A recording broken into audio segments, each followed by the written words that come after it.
Ya comienza Procesando el Derecho. Procesando el Derecho. Un podcast realizado por la Asociación Argentina de Derecho Procesal que nos acerca a las vivencias profesionales y personales de importantes referentes del derecho nacional en primera persona. Edición Los Pioneros. Los Pioneros.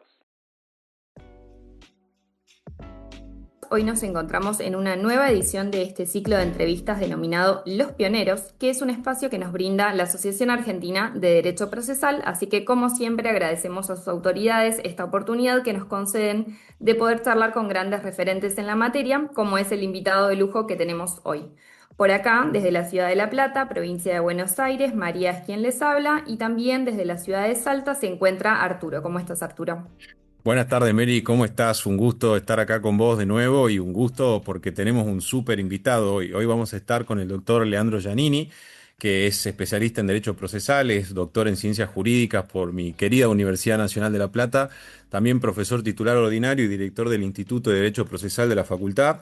Es investigador y docente de posgrado en diversas universidades del país y del exterior. Fue relator letrado de la Suprema Corte de Justicia de la Provincia de Buenos Aires. Actualmente ejerce libremente la profesión y es miembro del Tribunal Arbitral del Colegio de Abogados de la Provincia de Buenos Aires. El doctor ha escrito muchísimas obras, entre algunas que podemos destacar, sobre tutela colectiva de derechos individuales homogéneos, la mediación en Argentina, el certiorari y la jurisdicción discrecional de la Corte Suprema, y muchísimos artículos, publicaciones y trabajos de investigación en el área del derecho procesal civil y de la administración de justicia, así que realmente un invitado de lujo que me alegra mucho que lo podamos tener acá en el programa.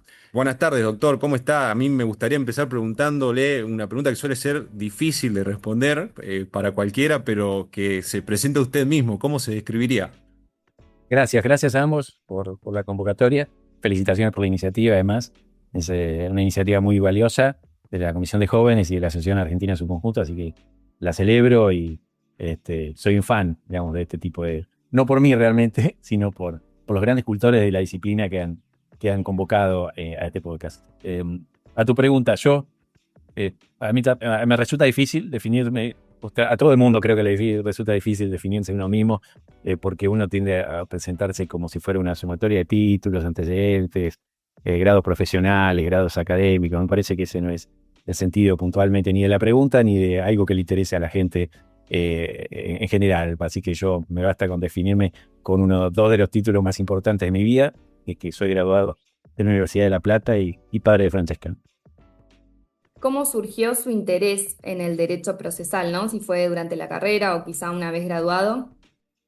Esa sí que es más fácil de recordar para mí y más fácil de responder. Interés por el derecho procesal nació durante los cursos de grado.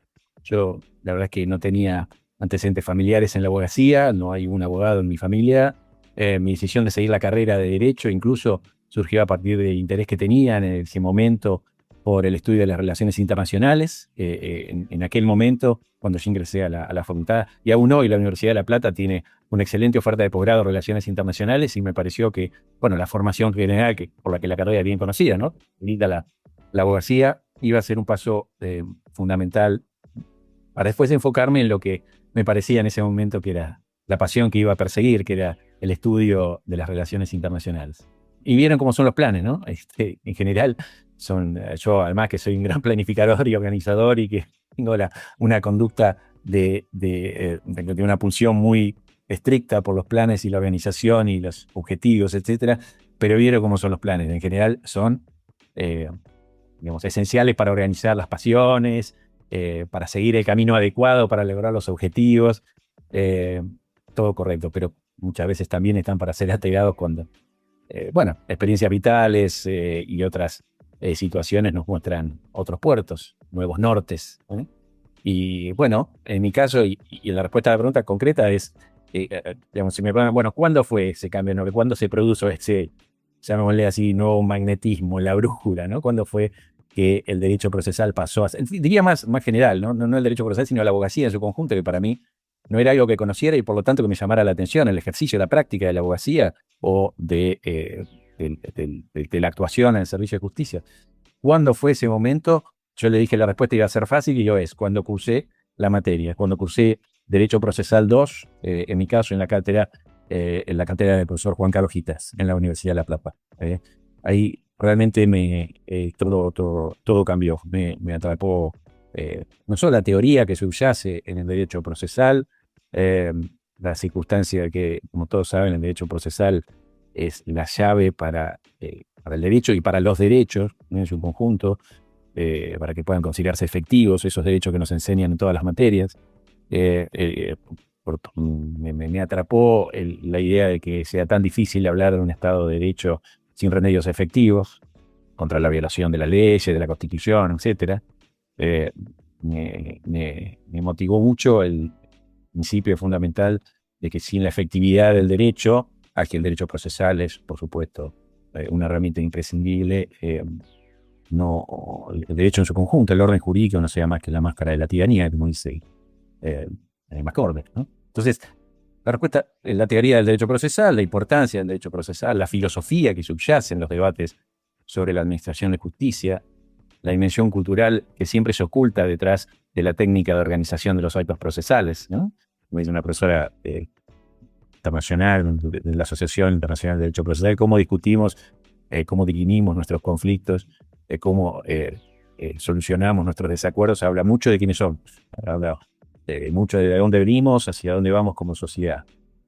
Cómo discutimos dice mucho sobre quiénes somos.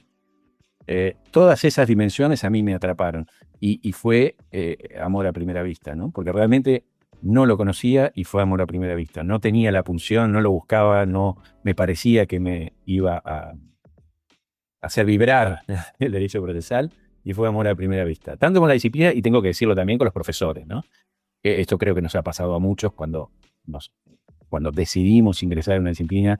Nuestros profesores son determinantes, ¿no? En mi caso, inicialmente, este amor, entre comillas, tiene nombre y apellido, se llama Juan Carlos Gitas, era el titular de la cátedra, Epifanio Condorelli, Eduardo Fernández, fueron mis primeros profesores, los profesores con los que yo cursé en el grado, ¿no?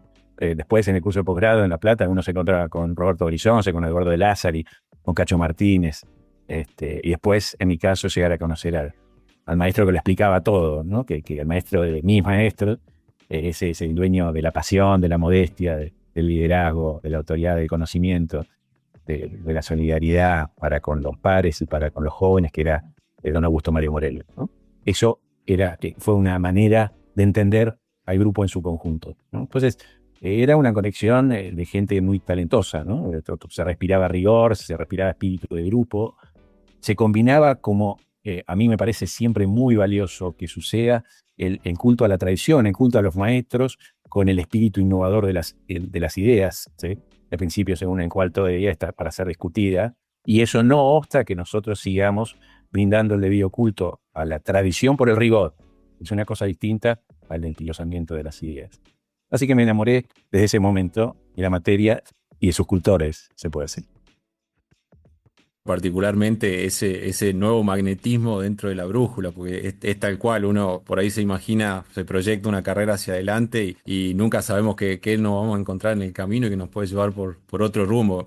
Bueno, nos habló de los maestros y sabemos que los que también nos mantiene muy cerca de un lugar determinado no solo son los maestros, sino también los espacios. Por eso me gustaría preguntarle, en un espacio como es la Asociación Argentina de Derecho Procesal, ¿cuáles son los aspectos que considera más valiosos de pertenecer a ese tipo de lugares? A ver, permítame presentarlo de este modo. Usted me pregunta por los maestros y por lo importante de ser parte de la asociación. Y en mi caso, el orden fue exactamente ese. Primero, me impactaron los maestros y después tuve acceso a la asociación. Así que se le respondo en orden. Mi maestro ya lo mencioné, fue Juan Carlos Gitas. Ese es mi maestro directo, por quien tengo una profunda admiración, una deuda de gratitud que va a seguir conmigo hasta el último de mis días. Él era profesor titular en la cátedra cuando cursé la materia. Yo fui alumno de él y en su cátedra concursé para todos y cada uno de los cargos que fui sucesivamente desempeñando en la facultad. Concursé para ayudante alumno, incluso antes de recibirme. Ayudante diplomado en posterioridad, fui profesor adjunto en su cátedra y también me tocó sucederlo como titular de esa cátedra en el 2013 cuando él se jubiló, ¿no? Sin dudas, la palabra maestro para mí tiene ese nombre y apellido directo, ¿no? Por supuesto que si Juan Carlos va a estar escuchando esto cuando esto se publique, inmediatamente cuando apelo al calificativo de maestro, él va a decir, con un gesto de desaprobación, sincero, pero va a ser inmediato, va a decir, él siempre me dijo lo mismo, en base a la admiración que él siempre profesaba para quien él consideraba que era el único dignatario de ese objetivo en La Plata, era Morelo, ¿no? Leandro me diría inmediatamente el único maestro de Morelo, ¿no? Pero bueno, yo creo, y ya lo he dicho un par de veces, que es cierto que Morelo fue el gran maestro de este grupo, quien se reconocía además discípulo de otros grandes maestros en La Plata, pero no puedo dejar de disentir con la idea de que fuera el único, ¿no? No quiero entrar en una discusión semántica porque finalmente la nota que distingue a un profesor distinguido de un maestro siempre es discutible, ¿no? Pero yo creo que es una de esas expresiones que usamos en el mundo académico los discípulos para definir a esas personas que bueno, digamos, uno no quiere, a quienes uno no quiere brindar un tributo desmedido ni tratar de encontrar esa fórmula aritmética, pero uno se siente, inmediatamente lo siente, lo percibe, lo vive. Fue tocado por la vida de una persona al lado de quien uno recibió formación, una formación de excelencia, aprendió de la profesión, aprendió de la vida, disfrutó incluso de la libertad de discutir con él, ellos, temas complejos, muy complejos del derecho, y al lado de quien uno crece como ser humano, crece en su dimensión humana, aprende de alegrías, aprende de dolores a veces. Pero la clave es que a partir de él, en este caso de él, nada volvió a ser lo mismo. Muchos tal vez han sentido esa experiencia y no hay una fórmula aritmética para medirla, pero cada uno encuentra, si cierra los ojos y lo piensa, quién en su vida tuvo ese error, si tuvo la suerte de encontrarlo. A nivel internacional, para mí fue muy importante entrar en contacto con el profesor Tarufo, Michele Tarufo también. Tarufo es uno de esos académicos que aparecen muy frecuentemente y que cuando aparecen marcan una época, cambian para siempre el modo de pensar. Yo creo que he entendido como nadie la necesidad de contactar el derecho procesal con la filosofía del derecho y la teoría de la decisión, y también entendió la importancia que tenía en el momento en que desarrolló su obra vincular la teoría de la prueba con la epistemología y el razonamiento probatorio, ¿no? Él estudió los medios de impugnación, pero asociados con el rol institucional de las Cortes Supremas, con la teoría de interpretación, con la teoría de precedente.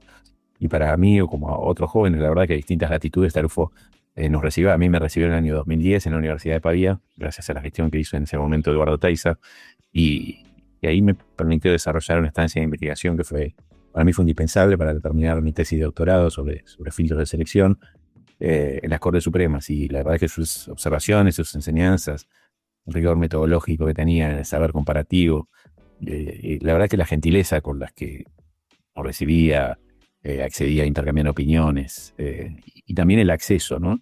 El acceso que permitía en otro centro de investigación, en mi experiencia fueron fundamentales para completar esa obra, que también además después tuvo la gentileza de prologar el libro de Satriani en 2016. Así que su vida fue fundamental para perfeccionar la fuerte de investigación, para discutir ideas sobre discrecionalidad judicial, sobre motivación, sobre el rol de los cortes de precedentes, que eran temas todos que gobernaba con una solvencia envidiable, ¿no? Que para mí eran imprescindibles para poder completar la investigación. Así que con él tengo una deuda de profunda gratitud y me siento, la verdad, privilegiado de haber podido desde ese momento y en adelante mantener un intercambio muy fluido de ideas con él, que a mí me influyó decisivamente en la forma de pensar, ¿no?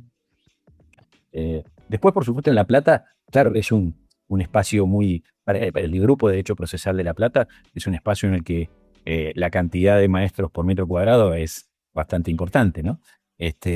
Yo no puedo dejar de mencionar a Roberto Benizonce, que que fue el gran armador del Grupo de La Plata, luego de la partida de Morelo, que es una persona de la que ahora aprendí y que fue tan generoso conmigo, y la deuda de gratitud con él también es inmensa y permanente, ¿no?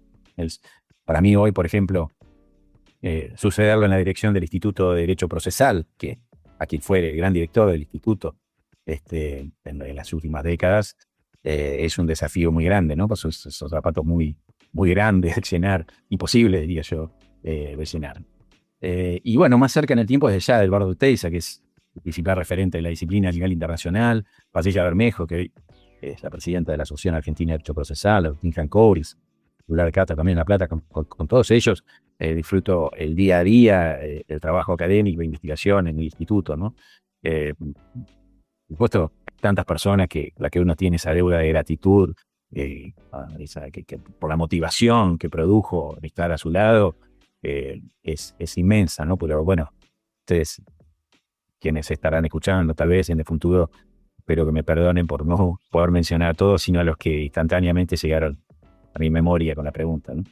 En cuanto a la Asociación Argentina me parece que es el espacio, o así lo vi yo por lo menos, ¿no? Porque imagínense que yo estoy en Derecho Procesal desde ayudante alumno, ¿no? Del momento en el que era ayudante alumno, conocía el Grupo de La Plata, admiraba a los grandes referentes en Derecho Procesal en La Plata, admiraba a mis profesores, y llegar a la Asociación Argentina y pertenecer o empezar a formar parte de los eventos de la Asociación Argentina fue el lugar, y esto me parece que fue fundamental, ¿no? Si tu pregunta es, ¿qué es lo más valioso de ser parte de las actividades de la asociación?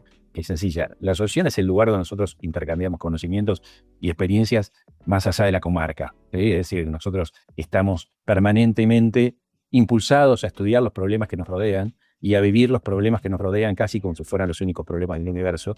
Y cuando uno pasa a formar parte de un espacio así, empiezan a intercambiar conocimientos y experiencias que engrandecen sus perspectivas, ¿no? Además, por supuesto, permite tener acceso a grandes referentes de la disciplina, ¿no?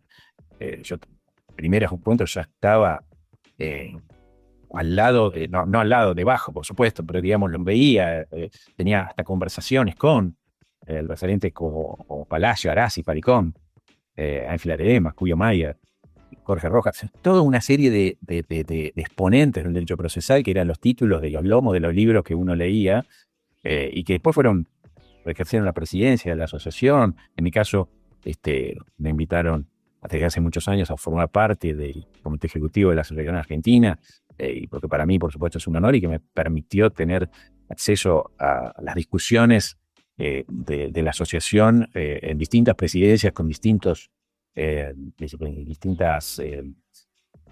líneas o distintas formas de concepciones sobre lo que es el liderazgo del mundo académico del derecho procesal. Pero bueno, tampoco me quiero olvidar de tantas personas, y digo tantas con mayúsculas, no tantas personas que voy a estar muy avergonzada cuando escuche de no haber mencionado, pero sí les digo que es el lugar donde uno intercambia conocimientos y experiencias más allá de su zona de confort. Es el lugar donde uno tiene acceso a grandes referentes en la disciplina. Entonces, discutir ideas, compartir experiencias, encontrar soluciones distintas para problemas que son comunes, ¿no? Mirar cómo los demás resuelven los problemas que son similares. Mirar el lado oscuro de la luna. Yo siempre digo esto, el lado que se nos oculta cuando solo tenemos una perspectiva, digamos, social, económica, cultural, de los problemas que nos aquejan a nosotros como profesionales, a la sociedad, a servicios de justicia. Ese ejercicio se multiplica e incluso se proyecta, ¿no? También a nivel internacional cuando uno empieza a representar no solo a la universidad, sino a la Asociación Argentina de Derecho Procesal misma, empieza a representar a su país a nivel internacional. Ahí incluso el debate sobre las perspectivas se hace mucho más compleja, que las dimensiones de los problemas son más complejos, son más ricos, por lo tanto son más desafiantes, ¿no? Entonces, creo que esto es posible hacerlo en nuestro país gracias a un espacio como la Asociación Argentina de Derecho Procesal, ¿no? Ocurre en la región con el Instituto Iberoamericano de Derecho Procesal y ocurre a nivel internacional con la Asociación Internacional de Derecho Procesal, que hoy preside un expresidente de la Asociación Argentina de Derecho Procesal, profesor titular en la Universidad de La Plata, como es Eduardo Teiza, ¿no? Máximo exponente hoy a nivel internacional de la disciplina. En este espacio que es la asociación que, como vos bien decías, nos permite o nos brinda la posibilidad de vincularnos con referentes, con maestros del derecho procesal, ¿hay alguna experiencia o vivencia que consideras que te ha marcado o que pudo ser importante a lo largo de tu trayectoria? ¿Algún congreso, alguna charla, alguna exposición quizá? Yo te diría que, María, que tengo recuerdos de cada congreso, ¿no? Desde el primero. Y me coloco a mí mismo, tengo memorias exactas de cada uno de los congresos que asistí, y lo asistí a todos, desde el primero que me tocó asistir, que fue en San Martín de los Andes en 1999, yo todavía era ayudante alumno, que fue el primer congreso organizado por la Asociación Argentina de Derecho Procesal como tal, ¿sí? Después del Acuerdo de Corrientes, como se podría denominar, al acuerdo de los grandes maestros que llevó a la creación de la asociación con el objetivo fundamental de organizar los congresos. A mí me tocó asistir a ese primer congreso en San Martín de los Andes en 1999. Y la verdad que fue el único que me impactó, por supuesto, el nivel de las discusiones, los referentes con los que uno se cruzaba, al costado de cada una de las mesas y de las comisiones. Fue la ocasión también de encontrarme con lo que fue el derecho procesal de mi generación, ¿no? Lo que después se transformó en la Comisión de Jóvenes Procesalistas. Era una organización de jóvenes que teníamos pulsión, que tenían, y yo después me fui incorporando, la pulsión por desarrollar este tipo de actividades para los jóvenes, para que vayan madurando la manera de discutir en congresos y eventos. Eso fue, la verdad que fue una experiencia única, una experiencia que combina camaradería, socialización, pero siempre con la vocación de presentar y discutir ideas. No como decía Morelo, turismo jurídico, sino discutir ideas en cada uno de los congresos. Yo no lo hice en el Congreso de San Martín de los Andes, no presenté una ponencia porque no me sentía capacitado para hacerlo. Era un estudiante en mis últimos momentos previo a recibirme y sentía demasiado aficionado como para presentar una ponencia, pero aprendiendo de los maestros y los jóvenes incluso que presentaban sus trabajos, sus ideas, me enamoré del método y me pareció que el principio fundamental que debe guiar a esos congresos es discutir ideas con rigor, discutir ideas con rigor, y por supuesto aprovechar para generar los lazos necesarios que permitan a uno salir de la comarca a presentar y aprender de los referentes que están enfrentando problemas comunes a los que uno tiene, ¿no? Y aprovechar para realmente encontrarse con gente que comparte preocupaciones y que además se transforman en compañeros, en amigos de ruta, que lo siguen siendo hasta el día de hoy. Grandes amigos somos en nuestra generación, que seguimos apoyándonos y alegrándonos por los logros que los demás van teniendo en el camino, ¿no? Eso es algo que en La Plata es un principio que es imprescindible. Es difícil participar de un grupo si uno no puede tener la capacidad de alegrarse por cuán bien le va el de costado, ¿no?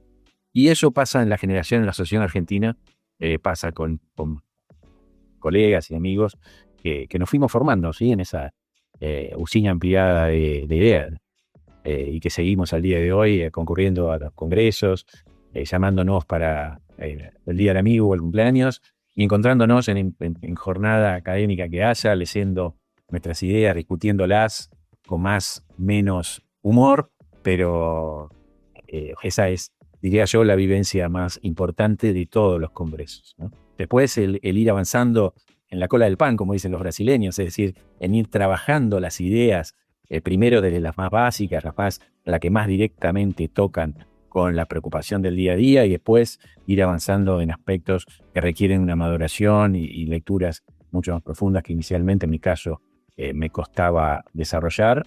Fue un ejercicio que me resultó muy atractivo y que también, creo yo, busqué reflejar en cada uno de los congresos a los que fui asistiendo, ¿no? Siempre presentando una idea al menos módica, a veces una ponencia, a veces una ponencia general, a veces un relato, a veces una intervención para discutir ideas de los otros, seguir la discusión en un café, en un restaurante o en un cóctel, y bueno, aprovechar para crecer en el camino. Yo creo que sin esas vivencias, el derecho procesal argentino sería mucho menos de lo que es, y yo en lo personal tendría mucha menos capacidad de reflexión sobre los problemas del sistema de administración de justicia que los que tengo.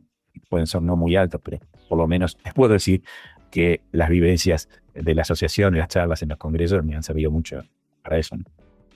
Leandro, y a propósito de esto último, de ir desarrollando, profundizando en temáticas dentro de la gran disciplina, ¿usted cuál crees que es la temática que más le interesa o a la que más se ha dedicado, la que más ha profundizado? La primera línea de investigación que yo sostuve y sigo sosteniendo, porque es un tema que me apasiona, es la de los procesos colectivos.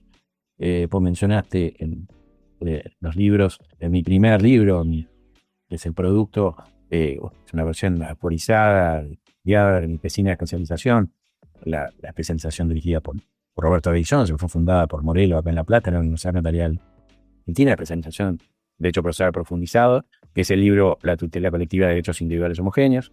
Es un libro que Morelo tuvo la deferencia, la verdad, la paciencia de prologar, junto con Juan Carlos Hitters, y que bueno, continué dedicándole muchos trabajos, incluso un libro en coautoría con Francisco Dorbic, otro querido amigo y gran referente de la disciplina aquí en La Plata. La segunda línea que más he desarrollado es el de las Cortes Supremas, recursos extraordinarios, precedentes. Es la línea que más transito, tal vez en la actualidad, a la que dediqué mi tesis doctoral, que se transformó luego también ampliada, actualizada, tal vez mejor organizada en un libro publicado en Platense, que es el Salvatierra Oral, llenamos la jurisdicción discrecional de las Cortes Supremas.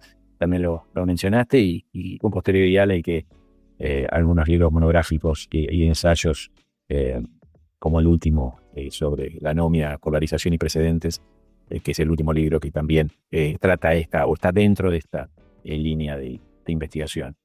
Y sobre los mecanismos de solución de controversias, sí me he dedicado especialmente a la investigación de los resultados en los modelos de solución de controversias a través de la mediación. En el libro que mencionaste, la mediación, que fue el producto de un proyecto de investigación patrocinado por el CEJA, el Centro de Justicia para las Américas, y al arbitraje también, ¿no?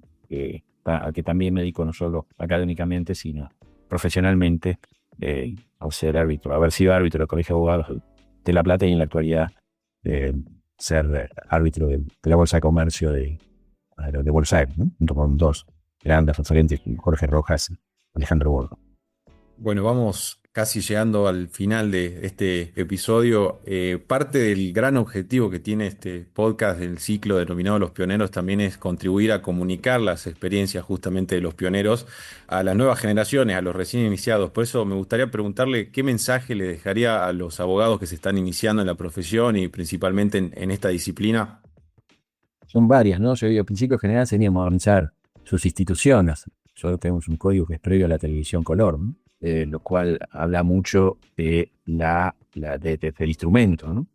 Yo creo, sin dudas, la revisión de cómo debatimos, la revisión de los mecanismos de discusión, instalación efectiva en procesos por audiencias, basada en el principio de colaboración, obsesionado, diría yo, por la efectividad, ¿no? La calidad de las decisiones, el respeto a las garantías, la eficiencia en la resolución del caso y la eficiencia vista sistémicamente, ¿sí? La optimización de los recursos económicos, humanos aplicados al sistema de justicia, la obsesión por el plazo razonable, por la que Argentina es sistemáticamente condenada a nivel internacional, y parece como que nos están dando meras recomendaciones aplicables a caso concreto, como un reproche sobre cómo el caso tal o cual fue demorado, y uno se da vuelta, mira al costado y dice, guay, ¿no será que Furlan es la experiencia de todos y cada uno de los casos con los que uno se cruza en el sistema de justicia, pero solo ese y algunos 10 más que se van a la condena de Argentina llegó al sistema interamericano para avergonzarnos a nivel internacional? Esa pregunta, el legislador argentino, el analista del sistema de justicia en Argentina, los jueces y abogados y los académicos en general, debería ser una pregunta que nos obsesione, ¿no? Por otro lado, creo que algo que falla en nuestro sistema de justicia y en el derecho procesal, que está encargado de estudiarlo, es la cultura de la transparencia, ¿sí? Es decir, nosotros no tenemos una cultura obsesionada con la mención, con la producción de información, sin la cual es imposible medir la calidad de los procesos, garantizar un sistema público de rendición de cuentas, ¿sí? Hace rato, por ejemplo, que no dirijo investigaciones, el tesista no está, o la tesista no están dispuestos a producir información estadística que le permita justificar el diagnóstico que propone o el diagnóstico que presenta y la solución que proponen. No importa cuán imaginativa o innovadora sea la tesis que está desarrollando. Si no tiene datos, no voy a hacer yo quien la dirija, ¿no? Hace poco, lleno la tesis de Mariano Fernández, por ejemplo, en la maestría de Derecho Procesal, de Matías Ucunza, en materia de amicus curiae, ¿no? Es Mariano Fernández sobre psicología del testimonio, Matías Ucunza, amicus curiae en la Corte Suprema. Son dos tesis que fueron premiadas por la Universidad Nacional de La Plata por ser las dos mejores tesis de posgrado de Derecho de la Universidad de La Plata. Y yo creo que en buena medida lo son, no solo por el rigor de los investigadores, sino porque combinan la discusión de ideas con la producción de información. Esas tesis que a mí, por orgullo de haber dirigido, muestran un ejemplo de cómo, si uno está preocupado por un problema, tiene que estar también o idénticamente preocupado por la medición o la producción de indicadores que permitan sistematizar el conocimiento sobre ese problema, ¿no? Eso sirve para las tesis y es imprescindible para mejorar el estudio del sistema de administración de justicia y, por supuesto, el derecho procesal, que es la disciplina encargada de analizarlo, ¿no? Una de las preguntas que también nos gusta hacer a todos los invitados y que puede coincidir o no con todas estas diversas temáticas que has abordado, ¿cuáles considerás que son los desafíos más importantes que enfrenta hoy el derecho procesal argentino? Yo ya expliqué que para mí sumarse a la Asociación Argentina es fundamental para abrir horizontes, nuestros horizontes, los horizontes de las personas que ingresamos, ¿no? en estos caminos académicos, los caminos profesionales, ¿no? Y es fundamental para estar al corriente de las discusiones más importantes relacionadas con el funcionamiento del servicio de justicia, ¿no? Además, para quienes no han tenido la alegría, como me pasó a mí, de encontrarse en el camino con grandes maestros, estar en la asociación es la ocasión de insertarse en grupos de investigación, de conocer a los referentes más importantes de la disciplina, ¿no? A veces uno no los tiene en la mano. A mí me tocó la suerte de estar en la universidad y estaba plagado, como dije, por metro cuadrado de maestros. Pero esto no puede no pasar así en distintos centros de estudios en todo el país. La Asociación Argentina es el lugar para remediar ese problema, ¿no? Y en cuanto a los abogados que están iniciándose, creo que Couture lo dijo todo, ¿no? En sus famosos mandamientos. Yo podría agregar solamente que a los abogados, a las abogadas jóvenes, que no olviden que el derecho, además de ser todo lo que es un instrumento de cambio social, ¿no? Es uno de los medios que nos permiten transformar la realidad que nos rodea. Entonces, profesionales, jueces, magistrados, tienen que entender al derecho como un instrumento que está orientado al usuario, ¿sí? A los ciudadanos, que busca solucionar conflictos, por lo que hay que renunciar a toda ilusión de protagonismo cuando uno comienza en la profesión. Tiene que darse cuenta que la finalidad del derecho es modificar la realidad de acuerdo a un set de reglas y de principios, por supuesto, ¿no? El derecho no es el único camino para cambiar la realidad y tampoco es un instrumento al servicio de la política, lejísimos de eso, ¿no? Es un mecanismo para modificar la realidad de acuerdo a de una manera muy específica, ¿no? Que es ajustar esa realidad a las reglas, a los principios, a las leyes, para asegurar, digamos, las conductas que nuestros pares se alejen de la injusticia, se alejen de la violencia, un instrumento para remediar esa injusticia, ¿no? Ser abogado, en esencia, es renunciar a la violencia como método, ¿no? Por eso Álvarez decía que un pueblo en que el hombre violento es un pueblo esclavo, ¿no? Sin derecho solo hay esclavitud hacia el poder. Entonces, ¿qué le puedo decir a un abogado joven, recién iniciado, que vivan la responsabilidad de ser apóstoles laicos, ¿sí? Del derecho, ¿no? Que sigan la enseñanza de Mariano Moreno, ¿sí? Los pueblos no se ilustran si no se divulgan sus derechos, si cada hombre no conoce lo que puede, lo que vale, lo que debe. Nuevas ilusiones van a suceder a las antiguas y esa será tal vez nuestra suerte. Cambiar de tiranos sin destruir la tiranía, ¿no? Decía Norén. Esa es la responsabilidad que uno tiene cuando es abogado. Todo lo demás ya es conocido y no creo que mi palabra agregue nada a lo que el ejercicio de la abogacía reclaman. Y llegamos al final entonces de esta gran entrevista, colmada de conocimiento y de experiencias, y le queremos agradecer al doctor Leandro Giannini su tiempo principalmente y que nos haya dado la oportunidad de conocerlo también un poco más desde el aspecto personal. Muchas gracias, les agradezco a ambos, ¿eh? Muchas gracias, Mary. Muchísimas gracias a nuestro invitado. Para mí ha sido un verdadero gusto y una charla pero muy enriquecedora que podríamos seguir hasta cualquier hora. Pero bueno, llegamos al final. Agradecemos nuevamente a la Asociación Argentina de Derecho Procesal por brindarnos este espacio y nos encontramos en la próxima edición de Los Pioneros. Muchas gracias. Hasta siempre.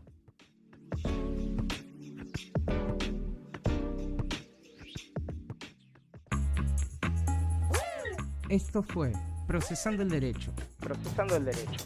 un podcast realizado por la Asociación Argentina de Derecho Procesal. Procesando el derecho. Seguinos en Instagram en @aadprocesal y entérate de todas las novedades de la asociación.